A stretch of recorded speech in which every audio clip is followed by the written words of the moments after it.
Well, I've been picking the Packers to win, so I don't know if you should trust me.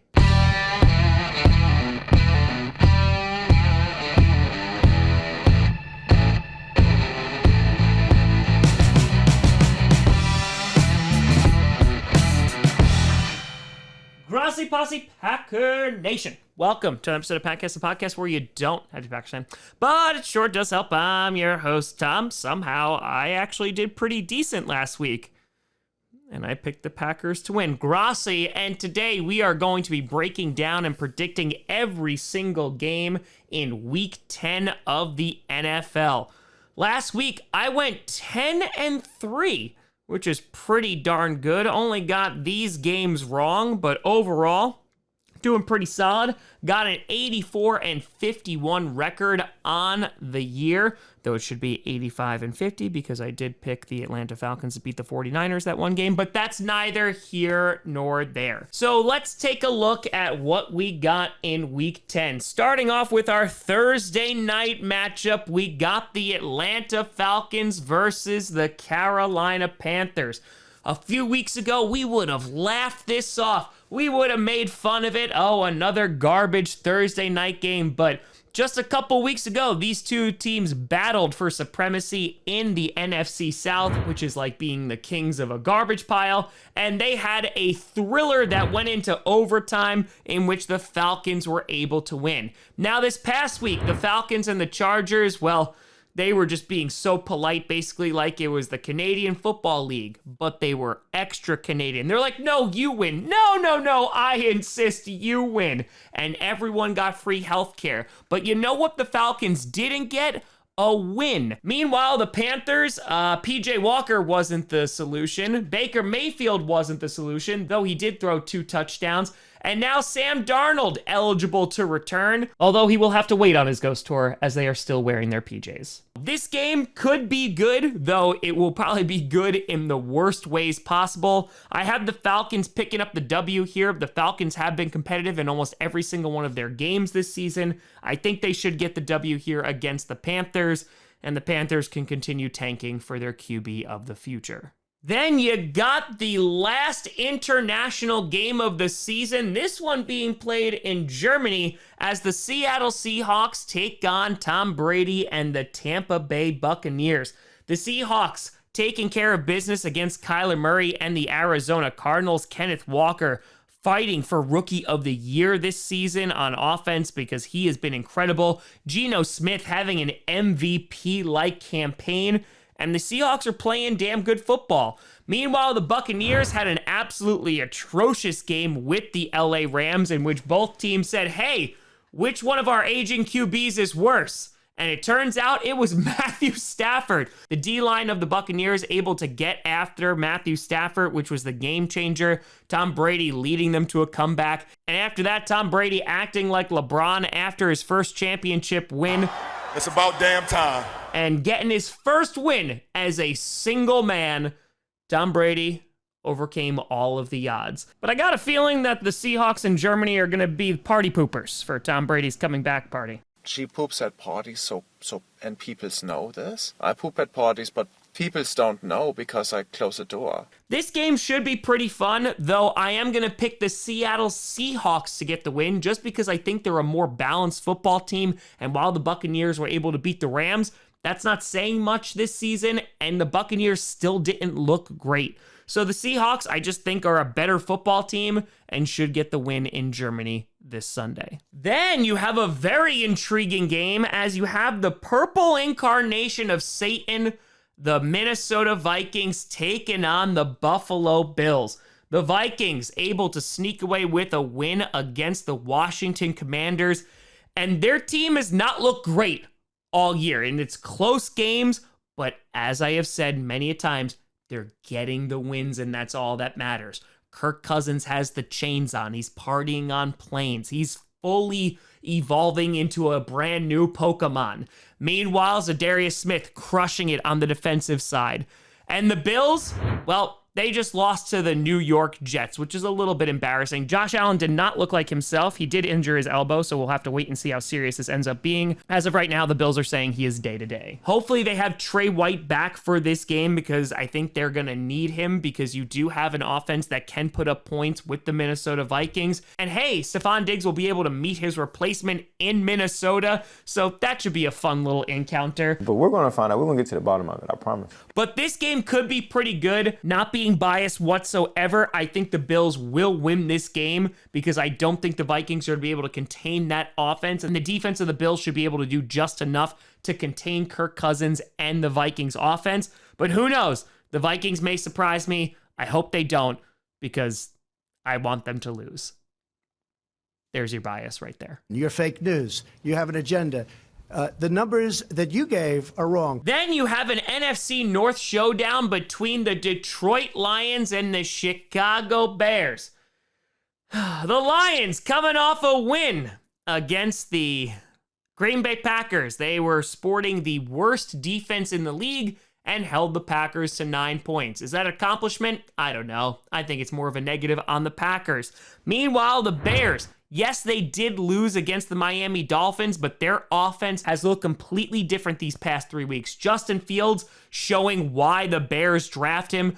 The Bears are finally designing an offense to cater to Justin Fields, and this is without an O-line and major weapons on the offense. Their defense definitely going to take a step back because Roquan Smith and Robert Quinn are no longer there, but the Bears, I think, are kind of having a turning point here, and as I have said all year, the whole purpose of your season is to figure out if Justin Fields is the guy, and so far, for the past couple of weeks, he is. I think the Bears should win this game. Justin Fields will continue to play well, and they will probably put up more than 9 points against the Lions, unlike the Packers. Then you got the Denver Broncos taking on the Tennessee Titans. The Broncos coming off a bye week in which it was one of their best offensive performances of the season. Meanwhile, the Titans, their defense played really, really well against the Kansas City Chiefs, and in the first half, their offense was playing well. Giving the ball to Derrick Henry, Malik Willis was running on the outside pretty well, and then they just stopped doing that, and the offense did absolutely nothing in the second half. We'll see if Ryan Tannehill is back for this football game, but either way, I think the Titans should be able to get the W here. I know that the Broncos, the last time they played, beat the Jacksonville Jaguars, but unfortunately for them, they're coming back to America now, and they have proven it's tough to win football games in this country for the Broncos. So I'm going to pick the Titans, utilizing the run game against a good defense. If Malik Willis plays, the Broncos definitely could take advantage of that. But for right now, I'm picking the Titans. Then you got the Jacksonville Jaguars taking on the Kansas City Chiefs. The Jaguars having a comeback victory against the Raiders, who blew their third 17-point lead of the year, getting it done. Meanwhile, the Chiefs, as we talked about before, taking care of business, mostly because of Patrick Mahomes, defeating the Tennessee Titans at home. This game should be pretty one-sided. The Chiefs should get the win, though. The Chiefs have lost to AFC South teams before that they shouldn't have, looking at you, Indianapolis Colts. But I think Patrick Mahomes in this offense should be more than capable of destroying the Jaguars, and I think that's what you're going to see on Sunday. Then you got the Cleveland Browns taking on the Miami Dolphins. The Browns also had a bye week, though the week prior they were able to get after Joe Burrow and contain the Bengals offense. We'll see if they could do that against the Dolphins, who were able to put up a bunch of points against the Bears. And again, while it was a very, very close game, I think that the Dolphins just have so many weapons on offense. Tua is playing well. You have Waddle, you have Hill, you have Gesicki, and they're just going to be really tough to stop. The Browns, as I said, their defense looked good against the Bengals. I don't think they'll be able to contain Tua here, and it is being played in Miami, so the Dolphins should be able to get this win. Then you got the Houston Texans taking on the New York Giants. Texans, giving the Eagles a battle in the first half on that Thursday night game. Dameon Pierce looking absolutely incredible. and then the second half happened. Meanwhile, the Giants coming off a bye week after their loss against the Seattle Seahawks, and it seems like they lost the bye week because they're still having people injured on their bye week, which is not really a great look. But the Giants, I think, should be able to rebound here. The Texans are not a great football team. They're competing for the first overall pick with many other teams in the AFC and NFC. So I'm going to pick the Giants to utilize Saquon Barkley here, run the football efficiently, and get the job done and get the W. Then you got the New Orleans Saints taking on the Pittsburgh Steelers. The Saints had absolutely no offense against the Baltimore Ravens on Monday Night Football. Andy Dalton looked terrible, and at some point, you think they're gonna just start Taysom Hill. Is he the permanent answer? Absolutely not. But they have to do something. And I know there's a lot of injuries with the Saints right now, but their defense was playing pretty well to start, but then just got exhausted. I know that feeling, and just gave up a bunch of points to Lamar Jackson and the Ravens. Meanwhile, the Steelers coming off a bye, they're going to wish that they stayed there. They have the worst scoring offense in the league, and I don't think it's going to get much better against the Saints, who can be very stingy. They shut out the Raiders a couple weeks ago. I am going to pick the Saints to get the W here, but this is probably not going to be a high-scoring game and will probably not be a good game overall. Following that, you got the Indianapolis Colts taking on the Vegas Raiders. The Colts, yeah. Sam got sacked 9 times by the Patriots. They fired their offensive coordinator a couple weeks ago. They now just fired Frank Reich and hired Jeff Saturday as their interim coach. Jeff Saturday, besides being a Packers legend, has absolutely no coaching experience except for high school. But Jim Irsay is saying, hey, I don't know how sausage is made or anything like that, but I know how to build a football team. Yes, that's a real quote. And he put a lot of faith in Jeff Saturday. Jeff Saturday's last tweet was about how the Raiders were playing awful, and now he gets to play the Raiders. Meanwhile, the Raiders, as I said before, blew another major lead, and while Devontae Adams played very well, there are so many questions about this Raiders team. The team just cannot hold on to a lead and cannot be consistent, though if McDaniels winds up winning this week, I imagine that the conversation between him and Irsay is going to go down like it's a scene out of Better Call Saul. You know why I didn't take the job? Because it's too small! You can't conceive of what I'm capable of! I'm so far beyond you! And while they have hurt me many times this year in predictions, I am going to pick the Raiders to win. Saturday, I don't think is going to give enough of a spark to the Colts because they just look like a dying team and are fully on board the tank this year. And so because of that, I'm going to pick the Raiders to win. Following that, you got the Dallas Cowboys taking on the Green Bay mother-loving Packers.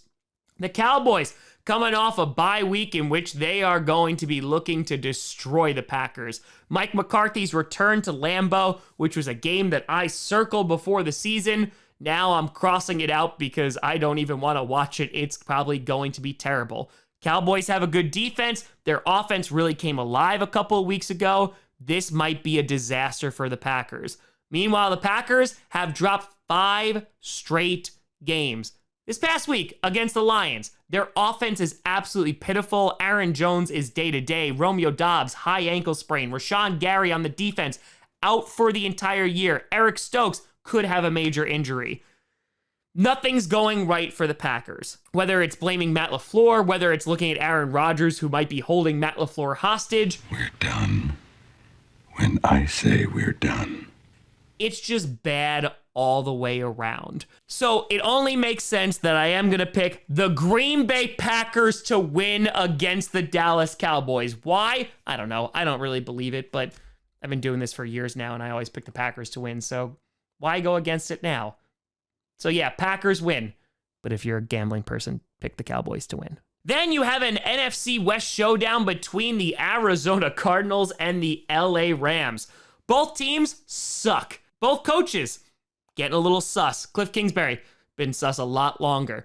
Kyler Murray's kind of just keeping the Cardinals afloat right now because he is not only their passing game, but also their run game. Cliff Kingsbury is very, very bad, and the Cardinals just don't have a lot going for them right now. Meanwhile, the Rams, Stafford's not playing well, they have no offensive line, and their defense is not as good as it was last season. Did I miss anything? This game is probably going to be bad. I can see either team winning it. I'm going to pick the Rams to get the W just because they have Cooper Kupp. I know the Cardinals have DeAndre Hopkins, but yeah, Rams win. Am I confident about it? Absolutely not, but neither of these teams are going to make the playoffs. Then on Sunday Night Football, a very intriguing game. You got the LA Chargers taking on the San Francisco 49ers. The Chargers, as we just talked about, were trying to give away the game to the Falcons, but the Falcons were just like, nay, you take it. And they were able to come away with the W. The Chargers basically have no wide receivers to throw to right now. A ton of injuries on the offensive side of the ball. Meanwhile, the 49ers coming off a bye week, trying to get healthy. They should have a bunch of starters returning in the next few weeks. Christian McCaffrey pulling off the triple crown the week before, throwing a touchdown, catching a touchdown, and running in for a tutty. We'll see how he plays this Sunday at home. I'm going to pick the 49ers to win just because the Chargers are a bit decimated right now. This could be a high-scoring affair, which should make for a good Sunday Night Football game, but I think the 49ers are a better balanced team, so because of that, San Francisco wins. And then finally on Monday Night Football, you have an NFC East showdown between the Washington Commanders and the Philadelphia Eagles. The Commanders beat the Colts a few weeks ago in the last seconds of the game, but were unable to get it done against the Vikings, no matter how hard the refs tried to help them. Meanwhile, the Eagles, we talked about against the Texans, able to continue their win streak. They're the only undefeated team left in football. Their offense is firing on all cylinders. They can run it. Jalen Hurts is competing for an MVP this year. And honestly, the Eagles could be undefeated by the end of this regular season. The Commanders, though, have been putting up a fight, and I don't think this will be a cakewalk for the Eagles, but I still see them getting the W. I think the Eagles just have too many weapons for the Commanders to be able to contain, and so because of that, the Eagles remain undefeated. But let me know what you think down in the comments below. How do you think these games are going to shake out?